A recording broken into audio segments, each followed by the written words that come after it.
Hello and welcome to the Tuesday Tell-All. It's Tuesday already. How about that?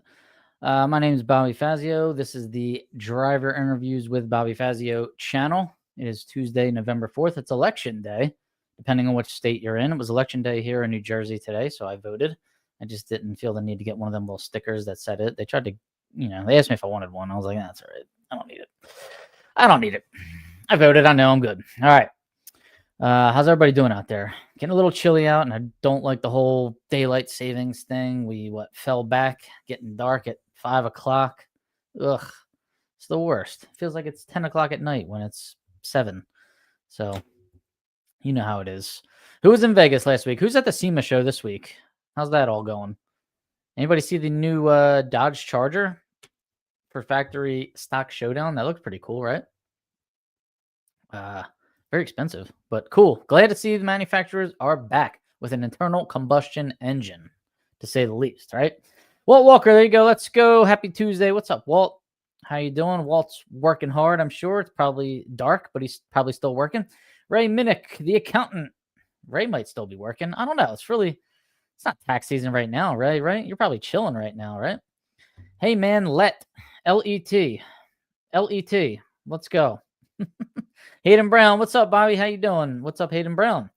Chuck Weisberg, what's going on? Welcome to Tuesday. Appreciate what you do. Thank you, Chuck. Appreciate that. Keep sending us the pictures from Atco Dragway. All right. One of these days, I want you to show me something good. I want you to show me action. I want to see bleachers getting set up, scoreboards getting installed, Christmas tree going in. Let me know when that happens. Sean Conway, happy election day for the state of New Jersey. Thank you for doing your civil duty. What, the podcast? Right? It's A-OK in California. I bet.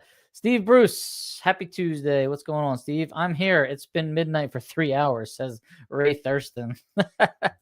This means Ray goes to bed even earlier now with the daylight savings. Get that spell checker going over there. Get some AI on that computer, Bruce. Pete Lanciers, what's going on, Pete? Are you still in the Vegas parking lot? Let us know. Pete had a tough first round, if I remember correctly. Sorry to see that, Pete. Hopefully you have a better event this week in Vegas. Divisional. Jimmy Carter, what's going on, Jimmy? How you doing? Happy Tuesday. Civic duty. Civic. That's right. There we go.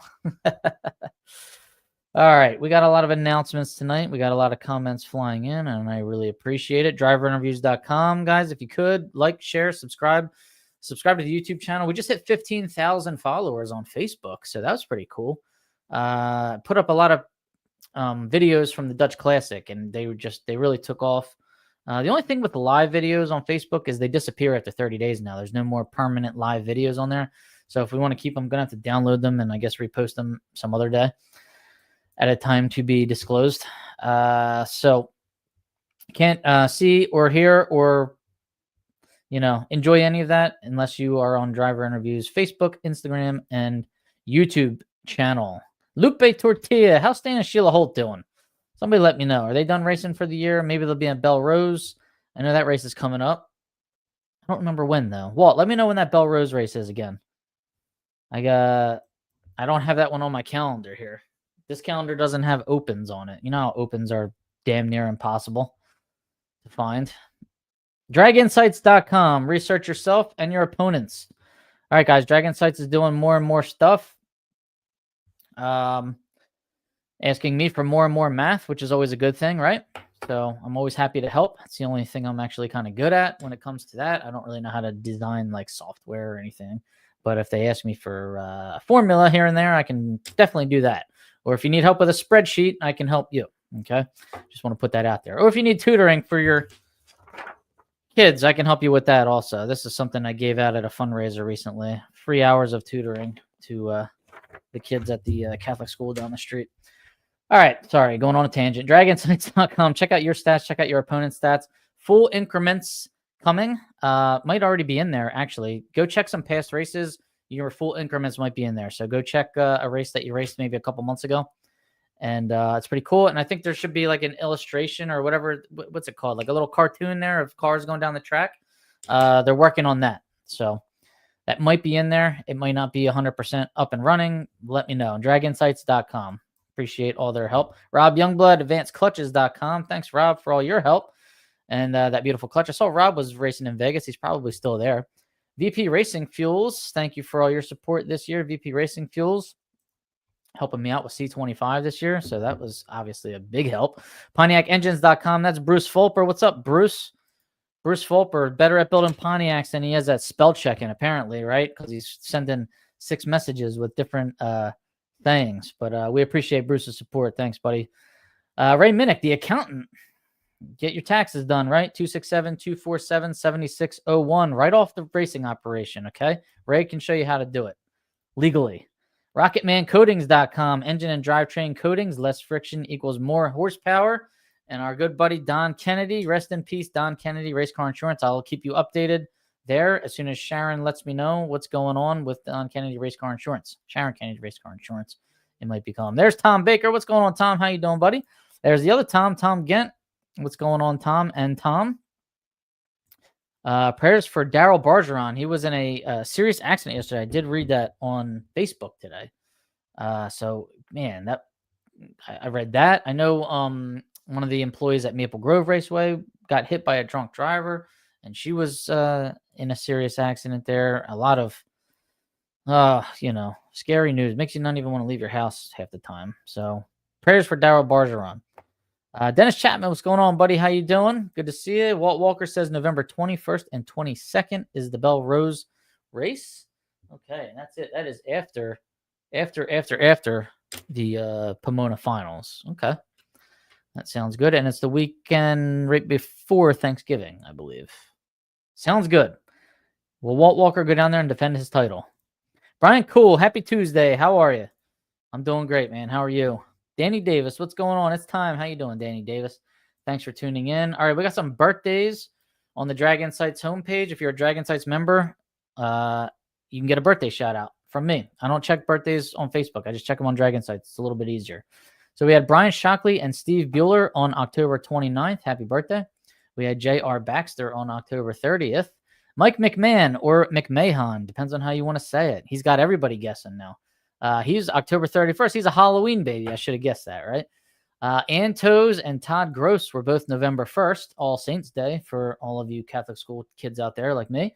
And Jesse Sanderson is today, November 4th, his 40th birthday today. Jesse Sanderson's turning 40. Happy birthday, Jesse. All right. How about Bubba Linke? He's the champ, Stock Eliminator World Champion. So a good situation happened there for Bubba, which was Parker Theobald and Kyle Rizzoli matching up in the second or third round. I forget which one. So that knocked one of the possible contenders out. And then I believe Chris Hall knocked out Kyle Rizzoli. And that ended the, the run that Kyle Rizzoli, he would have had to been damn near perfect. Parker Theobald the same. And that ended all of that and gave the championship to Bubba Linke. Russell Linke, we all call him Bubba, out of Division 1. He races a B-Stock automatic 1997 Camaro, somewhere between 1994 and 97, we'll go with, okay? 350 LT1, which is a pretty beat-up combo, but he still manages to go very, very fast with it. And on top of that, he is just a very, very good driver. Solid. As solid as they come on the starting line. And he's given me some of his secrets, so I'm hoping to come out next year and utilize all of them. Congratulations, Bubba. Way to go, buddy. 2025. Sad news. Abe Lowen. Rest in peace, Abe Lowen, longtime super stock racer out of Canada. I remember hearing his name, seeing his name. He was out on the west side of Canada, I believe, because I used to see him run. I mean, he was running at Phoenix one time when I visited there. And good racer, modified car, hood scoop, and good guy. I never got to meet him in person. I saw him from a distance and never actually got to talk to him. But I know Darcy Clark was friends with him, among many other racers. So sad news there. We've lost another one. Rest in peace, Abe Lowen. All right, more comments flying in. Here they come. Here they come. Chris Hall is mean. He ruined my world championship in 2010. Oh, man. Hide the sharp objects, though, after that Stock Eliminator final, right? Dodge Charger drag pack. Okay. So this debuted. Kevin Helms took it down the track there in Vegas. Great to see one of the big three coming back out with an internal combustion engine race car, 50 production units, I believe. It's only going to compete in the Factory Stock Showdown. Hopefully that's where it stays. This thing seems pretty exotic for like Stock Eliminator, we'll say, and or for Super Stock. I think it's got like what carbon fiber body panels and whatnot. I didn't know if that was allowed in Factory Stock Showdown. I got to read more about it though. I definitely have to read more about it. A nice perk though, if you get your hands on one, Dodge is paying a $26,000 contingency payment if you win the Factory Stock Showdown Championship. So that's a nice chunk of change. However, the price for the car is well into the $200,000 mark. So it's got like fully aluminum, modular center section. Man, it's got some good stuff, some good parts and pieces. The engine, aluminum block, I think. What else? Ray Thurston probably knows more about it than I do. I watched the pass go down the track, and I just thought it was pretty cool.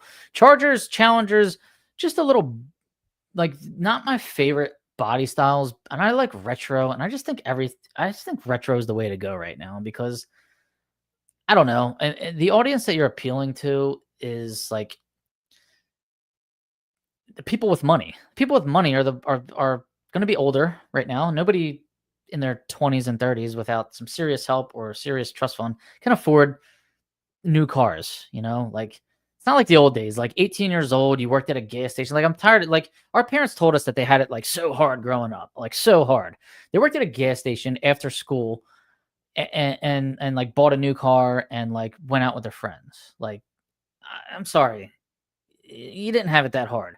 It wasn't like, I wouldn't say it was easy. All right, I'll say it was simpler. It was definitely simpler back then. Maybe not easy, but like, that doesn't happen. That didn't happen when I was in high school 20 years ago, and it's definitely not happening now. There's no 18-year-old in this country right now that can afford a new car unless they get some serious help from somebody. All right, so I just want to put that out there. The reason I'm saying that is the retro, man. Go to the retro. Appeal to the people that are longing for the past. They're the ones that have the money. And plus, I like those body lines a lot better too. Okay, it's like they kind of. I was talking to somebody today who was like, "Yeah, they kind of went retro, but they got confused and they like stopped and they tried to modernize it at the last second." And I was like, "That's a pretty good point." But anyways, long wheelbase Chargers are big cars. It's kind of why when I was a little kid and I saw that Bullet chase for the first time, I was like, "Man, that Mustang is really cool." That big, the bad guys in that big black Charger. I don't know, that thing's a little too big, a little too bulky. Not my thing, Tom Baker should buy the new drag pack and let me drive it, says Walt Walker. Put me down for 2, says Tom Baker. All right, Tom. Sell that one of them motorhomes you got and put your order in, will you? Yuk Stellantis. Hello from the Motor City. Well, I'm glad Stellantis turned it around, because they were really going hard down the all of them were going hard down the electric vehicle route. I mean, they were kind of getting forced to. And you got to go where the wind's blowing, right? And now we're kind of like the wind's blowing the other direction. So back toward the internal combustion engine. SRT is back. I think SRT was like closed down during the last administration. Now SRT is back in business. So these are good things for what we do, guys, right? Put me down for 2 in case I want seconds. Good one, Tom Baker. Good one. I'll see who else gets that. Good evening. Hey, it's Moody. Competition Plus is NHRA is bringing back modifier production into comp 1981 and older bodies. Awesome. I have that announcement as well. A 428 would help those Mopars. Hydrogen power, right? All right, so let's see. Well, that was like my 2 announcements from now. The next announcement was that ProMod $1 million bonus. How about ProMod bringing the bucks, man? If you sweep the those 3 winter races down there. Where are they? Florida, Bradenton, like the winter series, the other one, and the other one. I don't know. West Buck would know. But if you sweep all 3 of those ProMod races, you get $1 million. I think that's like from, I don't know, multiple sponsors from Elite, maybe. I got to dig up that article, but I thought that was amazing. That is some serious money. Pro Mod is still like, it's still desirable. It's growing. It's getting new drivers all the time. The sponsor dollars are flying into it. It's the class to be in, man. People love it. The crowd loves it. It still packs the house when they come to town. It may not be everybody's favorite thing on this channel, but where they are, I mean, it can be tough racing with Pro Mod, especially when you're racing behind them, because anything can happen, a blow up, a crash, whatever, and you can get delayed. However, having said that, wherever they are, I want to be the filler material. Okay, they got a big race in Florida that's going to pack the house. You guys got to go work on your cars. Let us run like a 16 or 32 car shootout, super stock or stock eliminator or something like that.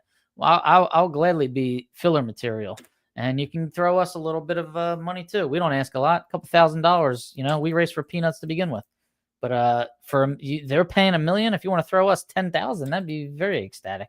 I'd be very ecstatic. So, anyways, they start having these Pro Mod races closer to home. I think we should look at how we can kind of get involved in that with stock and super stock on display, kind of like we do in Bradenton in February at the Skag shootout, and hopefully they're having that again. All right. NHRA is bringing back modifier production to race in competition eliminator. As Moody just said, 1981 and earlier. I believe it's going to be small blocks and stick shifts only. So modified eliminator, as we know, went extinct after 1981. Nobody seems to know why, because I've never met anybody that said it wasn't a great category. Everybody always speaks so highly of it. I wasn't born yet in 1981. I've watched videos of it, you know, on YouTube from the 70s, and think it's really cool. The cars are hopping all the way down the track, screaming at, you know, 10,000 RPM, and dry hops. It just seemed like it was pretty amazing. And I don't really know why they got rid of it. I mean, maybe you guys can tell me. I think they protested it. They all drove up the return road or something at Indy to try and protest it. So I don't know, but it's coming back. And it's going into competition eliminator. So that sounds great.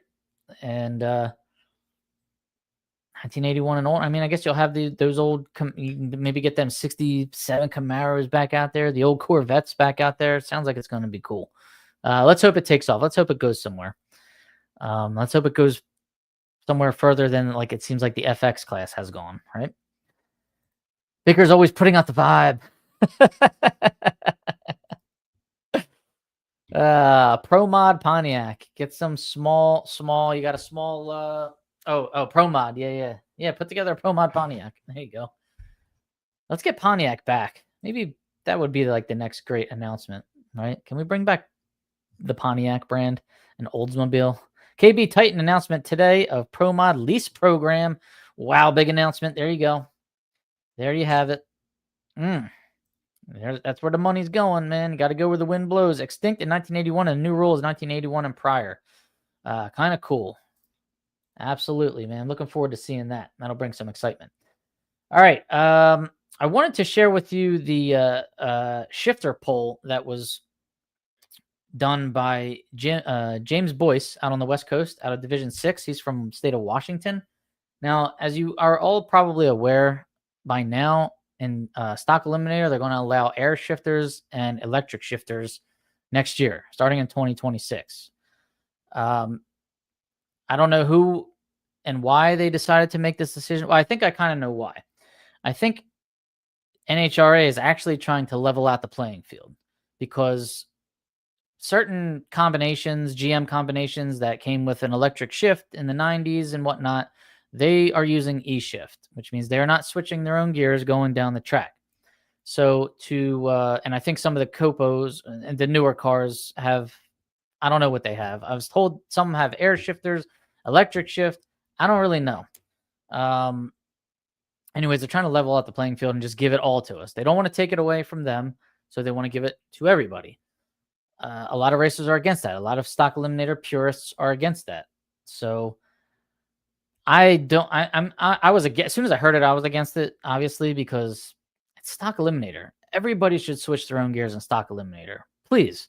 In Super Stock, we run air shifters and electric shifters and all that crap. That's fine.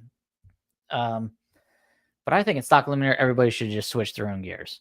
So we should all have the same chance to screw up. Okay, sometimes you go down the track, you know, you might overshift it by 200. You might undershift it. You might be a little antsy. Things happen. That's the human element. That's why it's the driver's class. But anyways, they didn't want to take that kind of shifting aid away from those cars, so they gave it to everybody. However, Jim Boyce went around and took a poll, and I just want to share the results with you. In Division 6, he polled 98.4% of racers. I guess the stock racers. So he says 61 out of 62. 55 were against the rule, and 6 of them were for the rule. Okay, so that's 90.2% were against this rule of allowing air shifters and electric shifters in Stock Eliminator. He polled Division 7. He polled 62% of the racers, which were 67 out of 108. He's polling active Stock Eliminator racers in each division. Against the rule were 52 racers, and for the rule were 14. So 77.6% of Division 7 racers that he polled were against the rule. In Division 5, he polled 57 out of 139 racers. So he got 41% of Division 5 Stock Eliminator racers. 52 of them were against the rule? Or maybe I got that one wrong. I think I did a bad copy and paste job there. Sorry. So I can't go by Division 5 because I don't have. I have the same results from Division 7. Division 3. Okay, he had help with people on the Division 3 poll. So he polled 31 racers, 52 out of 168 of them. Out of the 52, 36 of them were against it. And so 69.2% were against it. Okay. There were also 13 racers that didn't care either way. Okay. So he didn't focus on Division 1, Division 2, and Division 4. He only got 33 responses from those divisions. 26 of those 33 were against the rule. All right. So the SRAC, which is made up of the active racers and class representatives from across the country, he's saying, and this is posted on a forum. That's the only reason I'm bringing this up. I don't bring things up that SRAC sends around because I know they don't want us to, but this is on a public forum right now. So this is why I'm bringing it up. The SRAC, according to this post, was specifically requested that NHRA adopted this change. So it sounds like the SRAC wanted this change, or a couple members of the SRAC wanted this change, while a poll there that was taken by a Stock Eliminator racer kind of disagrees with that. So putting that out there for you guys to put your 2 cents in. Let us know what you think about that. All right. Comments flew in during that, that's for sure. All right. I see all kinds of people not shifting anymore. Just pull the line lock and mash the pedal. That ain't racing. Steve Bruce says, I'm against air shifters and Stock Eliminator. Stock is a purist class and should be treated as a purist class. Exactly, says Dead Cougar Garage. I mean, like I said, I agree. You should have to switch your own gears in Stock Eliminator. All right. And that's the end of that. Now, I do want you to know that there is a new SRAC poll out. I won't get into details about it, but make sure you contact your SRAC member so you can vote on this most recent poll that they are putting out there. It is concerning another rule change in Stock Eliminator, so you might want to vote on this one as well. Okay? So don't forget. All right, get your vote in. It's election day. Make sure you vote on your Stock Eliminator rules. Okay? All right. Okay, let's get to some results here. Number 1 qualifier at the 25th annual Dodge NHRA Nevada Nationals was a stick car, and it was a Ford. How about it? Andy Kimball, East Stick, out of Henderson, Nevada, is his home track. It's a 1966 Fairlane. Love it. 1073.4 on an 1185 index. Indexes are adjusted out in Las Vegas. He was 111 under the index, 1.116 under the index to get the number 1 spot. Bo Butner was driving Jimmy DeFrank's, or the DeFrank family's car. I think it's Tony DeFrank's Copo. It's a 2012 Copo. And he squared off against Chris Hall in the 1970 Camaro. B-stock automatic for Chris Hall. The recognizable green wheel standing 1970. It's probably got the, pretty sure it's got the 396 or the 402 in it. And Bo Butner's 12 Camaro was running in factory stock B. Let's see how this final went down, because I saw this on paper and I was a little confused here. Chris Hall was dialed 1067, leaving first. He's 001 on the tree. Bo Butner dialed 955. He's 037 on the tree. And believe it or not, that was Bo's best light all weekend. Okay. He dials 955. I'll tell you what, though, despite whatever his reaction times were, he was pretty deadly on the dial. That's for sure. He knew how to drop right on his spot or run it all out and run right on. And that's exactly what he did here. He ran a 955.2 on a 955. Chris Hall got down there and ran a 1071 on a 1067 at 120 miles an hour, which tells me that, I mean, he's killing. He gave that one back, I think. He's killing a little bit there. Not a whole lot, but enough to give that one back to Bo Butner. So congratulations, Bo Butner. Getting the win there. 037 on the tree, dead on too, man. 39 pack there. Gets to win his 21st national event win. His 21st overall national event win. I don't know exactly how many he's got in Stock Eliminator, but that's pretty cool to get in somebody else's car and just go there and get the win, right? So Bo knows, man. That's what they say. Bo knows racing. Super Stock, number 1 qualifier. Wow, all the way out of Amarillo, Texas. Craig Galtieri. He used to be a regular on this show. I don't know where he is now, though. Let's find him. GTG Automatic. It's a 2002 Cavalier. He likes to qualify number 1 pretty much wherever he goes. 951.8 on a 1057 index. He's 105.2 under the index, getting the number 1 spot. 6-round race in Stock and Super Stock this weekend. And Trey Vetter, this kid is good, man. He's out of Las Vegas, Henderson, Nevada area here. This is his home track.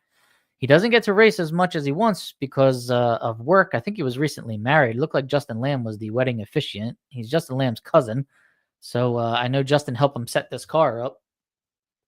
And I'm sure they share all kinds of driving tips, as you could tell from Trey Vetter's numbers here. 68 Camaro Superstock F Automatic going up against Tommy Gaynor, another standout, Division 6 standout out of Vancouver. I think he's out of state of Washington, right near Seattle up there. He's in a 2008 Cobalt GTC Automatic. So let's see. Tommy Gaynor's dialed 930. Trey Vetter's dialed 988. Trey's leaving first. 005. Smacks the tree. He was 003 in the semifinal. This kid is fearless up there. He runs multiple categories too, so he gets a lot of hits at the tree, bracket races. He's good. Let's see. He goes down there and runs a 990 with a 3 at 131 miles an hour on the 988 dial-in. Gaynor steps it up. 014 on the tree, leaving second. Goes down there and runs a 932 on a 930. So they're both over by 200ths. And Trey Vetter, since he was 005 on the tree, gets the win, man. So that is his second national event win. I think his first national event win came a couple of months ago. And I know he's got plenty more where that came from. He was 018 on the tree first round, 018 on the tree second round, 020 in the third round, 27 in the fourth round, 003 and 005 to round out the weekend. He's solidly like teens all the time. So good driver. Gaynor, 012, 027, 027, 005, 096 in the heads up against Todd France. That was I was looking forward to that race for sure. And then 014 in the final round. So Tommy Gaynor is the runner-up. Congratulations, Trey Vetter, on your second national event win. But Tommy Gaynor's son was in his first national event final in Top Dragster, and he got the win. So Ty Gaynor, young Ty Gaynor, who's like, I don't know, 17, 18, 19 tops, got the win, his first national event win in Top Dragster. So the Gaynor father and son, they both were in the final round. They didn't get to share the winner's circle, but I'm sure Tommy Gaynor, if he had to choose between himself winning or his son winning, I'm sure he would choose his son every day of the week. And he got to see his son win that round. He got to his son in time. So he ran, he lost, he hightailed it up the return road and got to go on the starting line with Ty Gaynor for that round. And Ty got the win in the final, and he was a proud papa, to say the least. So congratulations to the Gaynor family, and congratulations, Trey Vetter, on your national event win there. So what does that do here? Okay, Trey Vetter only hit 3 and 3. He hit 3 nationals and 3 divisionals, and He's in like 20th in the country. So if that kid hits more races, he's going to be a deadly force to be reckoned with, right? So watch out for him. Now, what else happened there in super stock points? Justin Lamb lost a double breakout in the first round by 1,000th of a second to a Fox Body Mustang, too. Brian Thompson. What a race that was. Justin was improving on an 84, though. Okay, so he would have had to runner up or win to get any kind of points for that national event. So it wasn't the end of the world for him to lose in the first round there. I'm sure he didn't want to lose in the first round at his home track. And then I think he came around in stock and lost in the first round there too. So he had a tough weekend at his home track, at his home national event. However, if he wins this Vegas divisional that starts in 2 days, he will pass Cooter Hidalgo by 2 points because Justin is improving on a Bakersfield 51. When I say Bakersfield 51, he put up 51 points at the Bakersfield divisional earlier this year. So that's the race that he's improving on. That was his worst divisional that's being counted right now. He has to win. He has to get 105. You get 105 points for a win. So he's got to win. The 105 points will cancel out the 51 that he's already got, and that gives him just enough to get around Jimmy Hidalgo Jr.